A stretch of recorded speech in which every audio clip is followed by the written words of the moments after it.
There's not enough wind in Oklahoma to rip the nails out. Hey everyone, welcome back to In the Alley. My name is Cody. Glad you guys are back for another video. It's been about a week or two since I've last uploaded.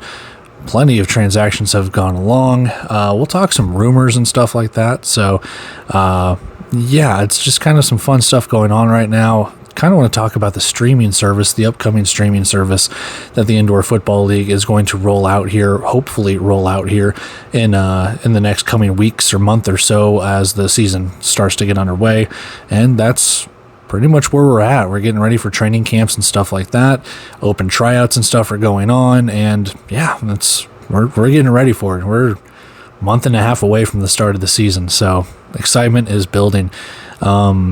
Quick little housekeeping. I'm going to start doing team previews at the beginning of March, so we'll look forward to that, but we'll probably have maybe one, possibly two more videos on off-season updates and things, depending on what news breaks, transactions, things along those lines. So without further ado, let's head over to the roster roundup and we'll just carry on.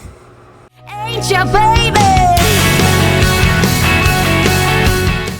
Okay, so with the roster roundup, before we start talking all of the signings and everything like that, we got to talk some trades. I don't normally do trades mainly because, well, I mean, they're trades, but like I don't really talk about them mainly because like when you see right here, it's future considerations, and that can mean kind of like, I take it as two things.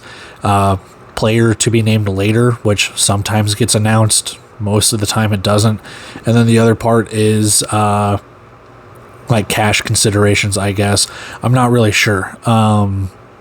That's kind of where we're at. Future considerations could mean anything, and I'll kind of talk about it a little bit of what my thought is when we talk about all of the signings. But first up, we got Jahari Branch going from Massachusetts over to Tucson, and then Massachusetts receiving future considerations. Iowa, big one here. They get quarterback Malik Mitchell. That is a big signing for Iowa. They've needed a quarterback. Not to say that the ones they've signed are not capable, but some experience there. You know, very tall, 6'4", can run. Very, very good when he was with Tucson, when he was healthy. There's a little weird thing on his release with Tucson. I'm not going to dive into it because I don't know any of the details really, but you know, there are some like subtweets and stuff like that during the season.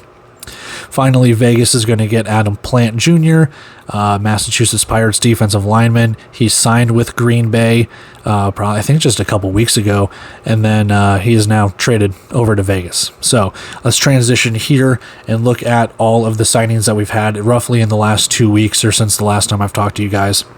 And again, this is updated from January 30th. It is now Monday night, February 3rd. So there's obviously some signings that have gone on between the 30th and the 3rd. We'll probably pick that up when we get the chance. Starting at the very top, Arizona with big signings in Kobe Smith and Devontae Merriweather. So the championship MVP resigns with Arizona. Not Dalton Sneed from 2 years ago. No, the MVP from this last season. So that's going to bolster their defensive secondary. Kobe Smith adds more talent to that wide receiver room. Going down to Fishers, JT Stokes, Bay Area Panther, signs with the Freight. And again, that's a good weapon for Fishers to have for Jaya Wright and company. And again, it's just Fishers building a very, very good roster in their first year. Green Bay Blizzard signing a kicker in Andrew Mevis, along with a couple of rookies, Antonio Collins, Tommy Larson, Allen Henry. So they're just kind of bolstering their side, a couple of defensive linemen there. Iowa, we talked about Malik Mitchell. That's a very good signing right there. And Kadri Jackson, linebacker from Georgia Southern. Jacksonville, this is another big signing. Jimmy Robinson. And the question you have to ask Jacksonville is, do you have too many running backs?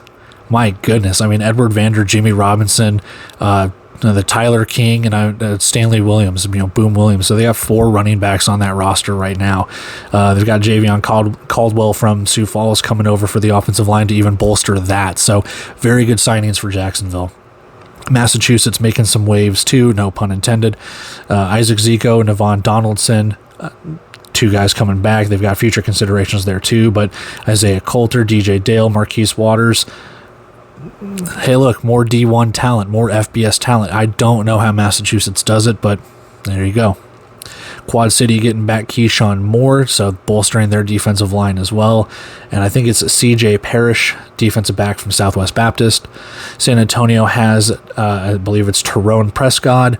And then San Diego coming out with quite a few signings. I think a lot of rookies. I don't recognize any of those from last year or the year before. Larry McCameron, Stevie Johnson. I buried in there. Stevie Johnson, the former NFL wide receiver. That's the big signing for San Diego, too. I completely forgot about him. Stevie Johnson, the former NFL wide receiver, most notably with the Buffalo Bills, but played for the Niners, a couple of other teams in there as well. I believe he's also part owner of San Diego when it comes to this, too. So, big signing. Nate Davis has another wide receiver target within his arsenal to throw to. Tucson, they get Jahari Branch, they get Breon Gaddy, and again, future considerations. But that's something that I wanted to talk about is future considerations. They signed Breon Gaddy from Iowa. Is that completing that future considerations? I'm not sure. The transactions page just said that he signed. So I don't know. There's like 2 or 3 future considerations out there. Yeah, that's the reason I don't necessarily understand it. Big things happening in Tulsa. It is the Tulsa Fighters, the Frisco Oilers, however you want to go. TJ Edwards, Martez Carter, Faison McClurge. My goodness, what a trio of signings. I don't know where Isaiah Smith went to school, unfortunately. Well, it's a very common name. So, but yeah, those 3 signings, that's a lot of skill positions.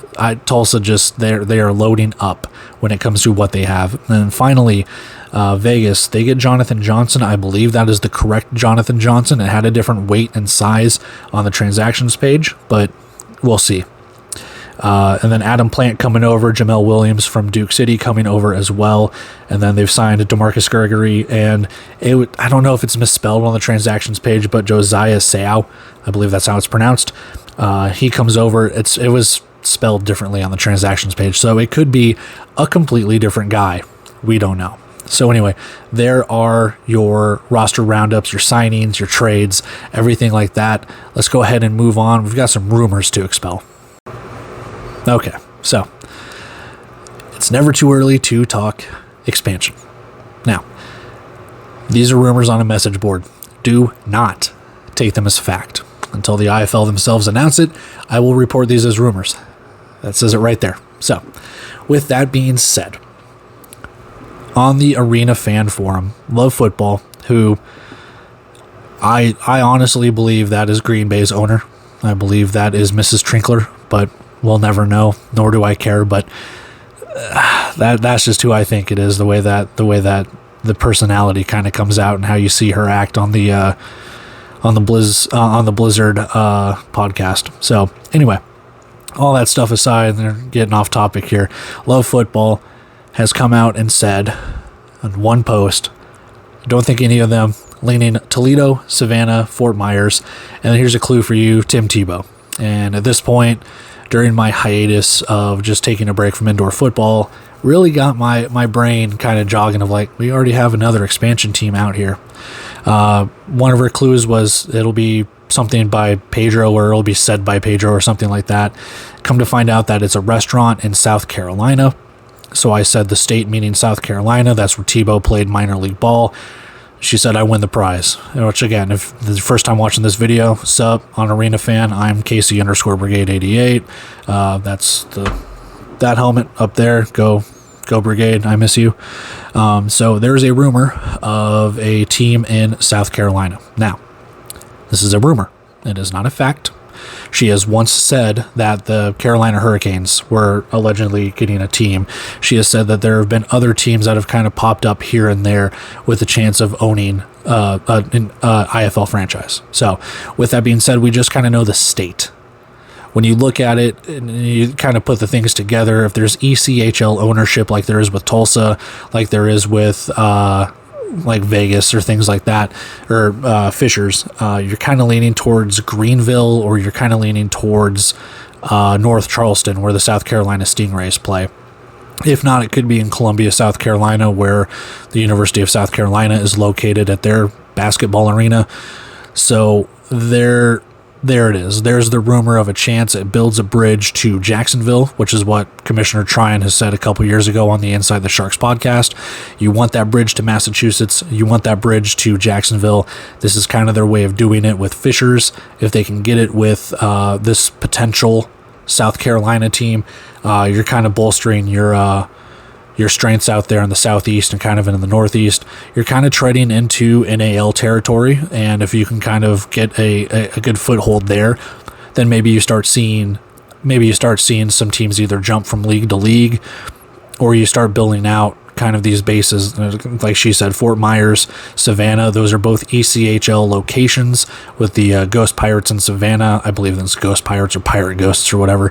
And then the Fort Myers, I believe, is that the Florida Everblades? I can't remember.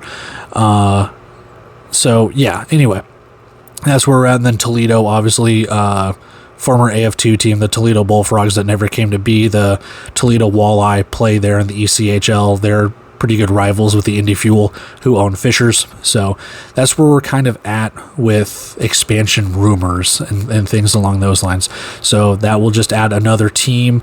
I've already gotten word that Duke City and Sioux Falls are back, so there's an opportunity for 3 teams, maybe 4, maybe more, when it comes to 2026 already. Now again, I have to reiterate, these are rumors. They're not facts. It's not set in stone. That's just how it is. So do not take this and run with it. But if what the message board says is true, South Carolina could be in the Indoor Football League as of 2026. So with that, we got a little bit of talking with streaming service, and we will get on out of here. Let's go check that out. Okay, so let's talk about streaming service. The Indoor Football League released this statement on January 17th. It was buried a couple paragraphs down in their news article about their annual meetings and rule changes. I never touched on it while I was talking about the rule changes in the previous video because I kind of wanted to give it its own segment here. But their sentences are, in addition, the IFL will soon unveil a new league-wide website platform alongside an enhanced streaming platform. More details about these exciting updates will be shared in the coming weeks. So I am reporting this on February 3rd. We have not heard anything since the 17th. So it's been, almost pretty close to 3 weeks. And it says in the coming weeks. So you figure some news about this has to happen. I feel like this will be the omen that once I upload this, there you go. But all the way back on December 29th and even December 28th, Love Football, again, it's got to be someone who's an owner in the Indoor Football League or someone in the front office. Anyway, streaming service, in-house, reasonable price. If they draw 10,000 fans, that income replaces what they lost when the Germains departed. And then again, the day before that, saying based on what the service is going to be, it's going to be a free service, basically. And then to add some niceties, live chat, multi-screen, etc., very reasonable for half a ben, so $50. So $50 for a whole season, and you can watch 5 games at once. You have a live chat, things along those lines. Again, I want to preface this like I did with the expansion. These are rumors on a message board. Do not take them as fact until IFL announces it. I'm just reporting these as rumors. Until the Indoor Football League announces this, we don't know. So, with that being said, the Indoor Football League has confirmed that there will be an enhanced streaming platform, but we don't know to the extent what it will be. So if what Love Football is saying is true, you get all that stuff. Neat. I do have some questions, though. Questions I want to ask and talk about and things along those lines. So with that, I will go ahead and ask them. All right. First things first, will there be on-demand and rewatchability? As someone who recaps all of the games and watches all of the games, it's very pertinent to me that you can log onto the website, click on any of the games that you want, go back and rewatch them at any given point, pause, rewind, fast forward, watch it on 2 times speed, whatever the case could be. Will there be on-demand and rewatchability? It might not be important for some people, but for me, it's pretty important. So that's why that's my first question. As someone who kind of does this and has a fun little hobby watching all the games and things, I hope there's on demand. You can go onto YouTube and watch any of the previous 6-7 years of indoor football or any NAL or CIF or whatever. I don't really watch any of those leagues, but some people do. So will there be on demand and rewatchability? That's my first question. Question number 2, how will the streaming quality be? I'm looking at you, Massachusetts. And we're back. I had to put that joke in there. Question number 3, is it for every game until the championship games? Now, with that being said, we have seen just the championship game be put on CBS Sports. I'm not saying that there's going to be a game of the week or anything, but this kind of sounds reminiscent of what CFL Plus is. The Canadian Football League has their own streaming service pretty much like this, and I think it's something as simple as you just put in your name, your address, your zip code or your email or something like that, and then you can stream the games for free, except for the games that they have on their contract with CBS Sports. So is it going to be like that where even through the playoffs you're putting this on here? So I'm not sure. These are just open-ended questions I'm asking. I'm sure we'll get all of the answers when the news breaks that this is coming out. But these are just questions that I hope get answered, because if they don't, I want to put it out there that some of this stuff is kind of important to some people, and myself included. I just want to know where we can watch these games. And obviously there's going to be more direct questions like that in a second. Next question I have is, how do you attract the casual fan to this? And again, it kind of goes hand in hand with what I just talked about. How do you get someone over here? How do you get someone to watch this game? On YouTube, someone could just be strolling by it. People, flip through channels if you still have cable. I don't know who all still does. But if you do, there's a chance you can wind up on CBS Sports and you just find it. The AF1 is having games on Vice TV, which is in a cable package. Some people can still watch it that way. So the question is, how do you attract the casual fan to this? Is it free? Okay. Do people want to pay $50? Okay. But how do you get that? What marketing are you going to use? Which leads me to my next question. How much marketing are you doing to make sure people sign up and know that there are games no longer on YouTube? How are you going to push this? Right now, like I've said multiple times in this video, it is February 3rd. This will be uploaded on February 4th, which means you have a little over a month, like a month and a half, to not only get this thing rolling, but to promote it, promote, market. And we know that the promotion and marketing budget for the Indoor Football League is pretty shoestring, I'll be honest with you. And it's not to say that they're not doing a good job or a bad job. It's just they kind of know where they lie when it comes to that. So what are you going to do to make sure you can get people to sign up for this? Because the question becomes, if you can watch it for free, are there going to be enough diehard fans to pay for it? Are there going to be people that are fans of every single team like I am, or are you going to be able to promote it to anyone and everyone? How do you get the fans involved? Last question. Love Football states 10,000 fans to pay and replace the money that the Germains, took. What if that goal is not reached? Like I said, how do you market this to have people pay $50?